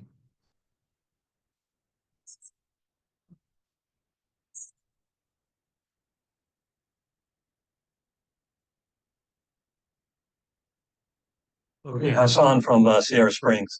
Just a quick recap of our Greenways Day. I think I gave a little bit of a update at the last meeting, but just to point out, we had 2.5 40-yard dumpsters filled. And the one thing I want to point out is make sure everybody records the time their community members spend on it, because it goes towards your matching grant amounts. I forget what it is, something like $36 an hour, if I'm right.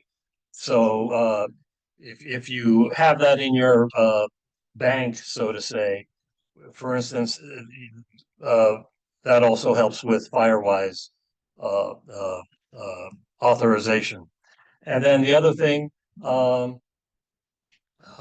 starting June 1st until June 15th, we had 7 volunteers, including myself, and we did 212 properties that we evaluated, and approximately 70% of them met criteria, meaning they met the state, county, and our HOA criteria for being within the rules of defensible space. So just want to let everyone know. Thanks. Did you leave it on? Yes. Okay, thanks. Bill Osgood, Serrano. We had 5 people attend the training session, and I want to thank you and everybody who did that. We learned a lot, and now we're going to apply the learning. We're working on 20 assessments. We're trying to get started. Court is going to help me with the logistics of that, but we got 5 people trying to figure out who's going to do what, when, and where. Thanks to Tanya, she made what I thought would be a very difficult thing to do in Serrano extremely easy. That's to get it Firewise. I'm a slow learner, I admit, and she put up with me. I appreciate that. But we broke Serrano into 3 sections, so that'll be about 4,600 homes. I'm also excited about being able to put a number of things together.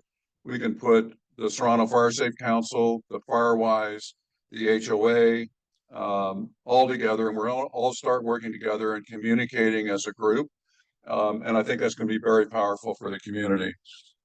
We also have meetings ongoing or scheduled with the RCD to explore possible projects in the 1,000 acres of wildland open space around our community. That would be my report. Thank you, Bill. Mike. Hi, I'm Mike Connolly with Auburn Lake Trails. We started field work on a 32-acre shaded fuel break that's funded by a grant from PG&E. So thank you, Mike, for that. We had a Greenways dumpster day, and we filled 3 20 cubic yard dumpsters in 2.5 hours. So we're going to have another one in July to get the people that we couldn't service in June. And we started our defensible space evaluations. We made 785 evaluations, 640 of which passed. Good work. Thank you. That's success. Yeah, Lester Lubekin with the Oak Hill Area Fire Safe Council, and also want to thank PG&E for support for our vegetation management efforts. Working with 5 other fire safe councils on the South County Fuel Reduction Project, we're picking up some of the parcels that we had right of entry agreements, but were not scheduled for being able to treat because we didn't have sufficient funds from the CAL FIRE grant. So that work is getting started now. We're actually shifting and focusing on doing the work through PG&E, and then we'll shift back to the CAL FIRE funds. So thank you very much for that. Thank you, Lester. Yeah, Timmy. So, Tamara Johnston, Georgetown Divine Fire Safe Council. So around the third week of May, we had a fire called the Mobile Fire, which is about a mile from my house, and in an area that had been recently masticated through our CAL FIRE Forest Health grant. So my first thought was, oh my God, did the equipment start the fire? Because it had been that recent since it had been done, but it was actually a burn pile. And so a homeowner whose house was very near the fire called RCD and left a pretty amazing voicemail thanking RCD and everybody else for saving his house, because apparently his house had burned down before in the 1994 Kelsey fire. So it's always really great to hear when people have that kind of direct benefit from the projects that we do.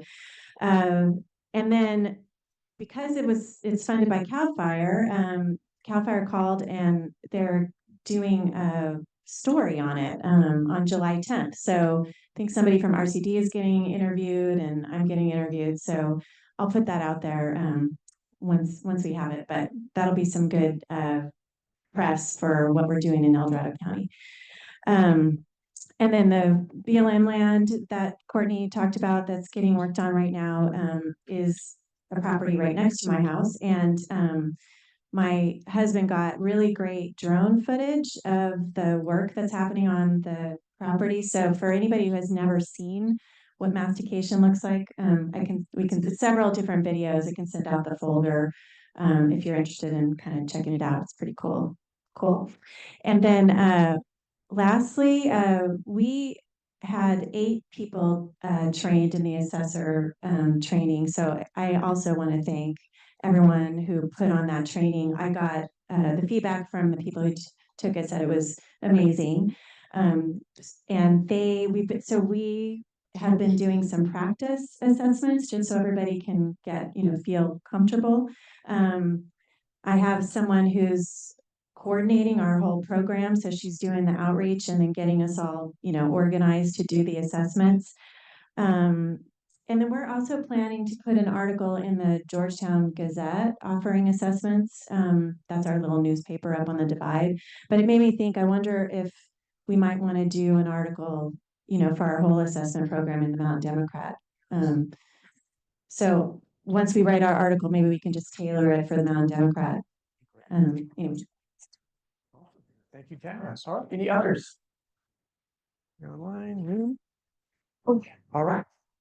Great. Well, what I was really struck by here is just every council, the creativity as to how you're implementing greenway stays and Cord and the work going on down in El Dorado Hills with just being creative. We're bringing together councils and Bill with the Firewise community. It's just the challenging times and how things are is really fostering this creativity, I think, amongst everybody. And please don't stop sharing what you're all doing. This is huge. Or any public comment not already discussed.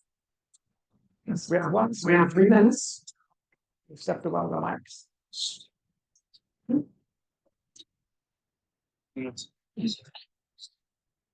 Mr. Microphone.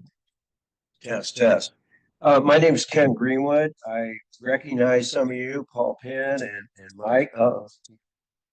Nailed out. Anyway, former planner, land use planner at El Dorado County. I was working on the general plan back in the late 80s, early 90s, authored the public safety element and had the nerve to actually talk about burning and creating defensible space and area-wide treatments and stuff like that. And it really fell on deaf ears, but I think it's a little more popular now. Recently commented on the CWPP. One thing I did notice, there was not any burning resources there. I'm a big burner. I burn as much as I can every year on my little acre and a half. I also take advantage of the power line going across my property. PG&E has blessed me with easily $20,000 in tree work and keep it coming. I don't understand why my neighbors don't understand why I do what I do the way I do it. And that's something that I think that the fire safe councils can really help, hopefully, is get people excited about this, except for a Bonanza fire or a Caldor fire or something like that that burns right up to your property. Also, back in the day, we used to be able to do this to CAL FIRE. We used to do night burning, 6 to midnight. What happened to that? I always burn at night. When I worked with the Forest Service at Mount St. Helens years ago, doing 100 ton per acre post-harvest fuel management, yeah, we torched them off 30, 40 acres at a time. But at night, it's hard to miss an escape fire at night, right? For those of you who do burn at night. Anyway, I was also thinking that advanced burn permits might be an opportunity. Some of us know what we're doing. And is there some way to do that? New term today, Firewise. Educate me. Tell me about that. Assessments. My neighbor, I suggested we get some assessments on our property, and she recoiled and says, I don't want my home insurance canceled. If somebody can explain how we get around that, or is that a reality, etc. And I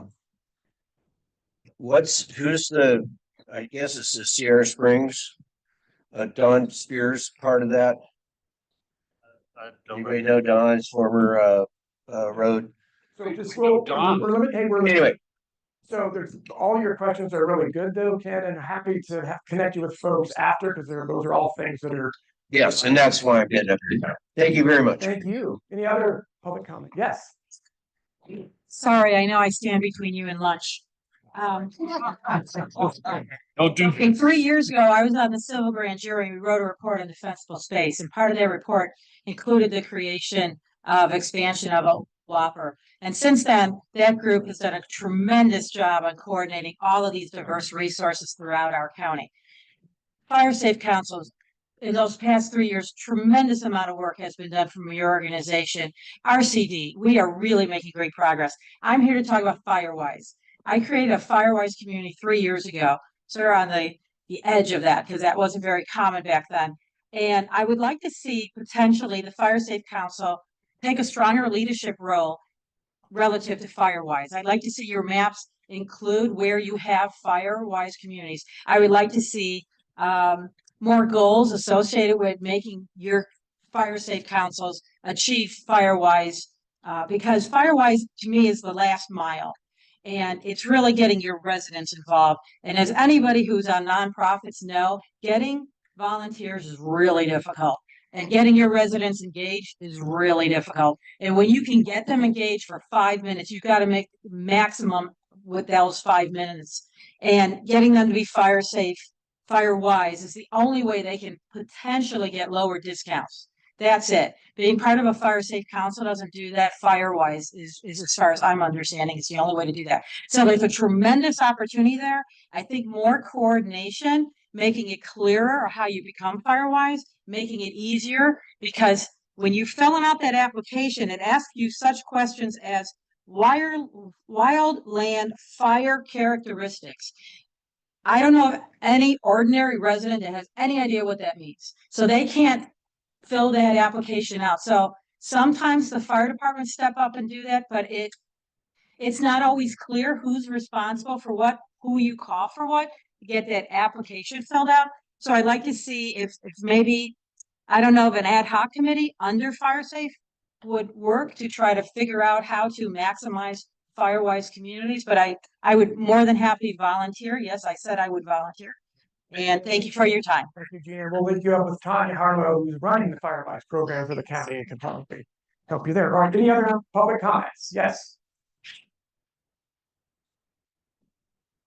Good morning, everybody. My name is Grant Pickers. I just wanted to introduce myself to everybody here.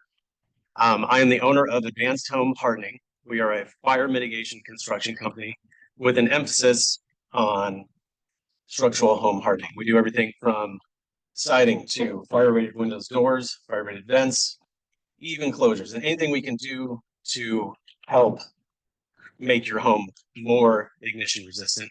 I have business cards, pamphlets, and some free t-shirts. I don't think I have enough for everybody here, but there is some stuff over here. Please feel free to come over and chat me up, and I appreciate you giving me the time. Thank you. Thank you. All right, with that, we're a little bit ahead of the lunch, which is great. So a couple of things, Karen and Jerry and the team have been working really hard. I will take their cue on when things will be ready over there, but I've been asked to make it really clear.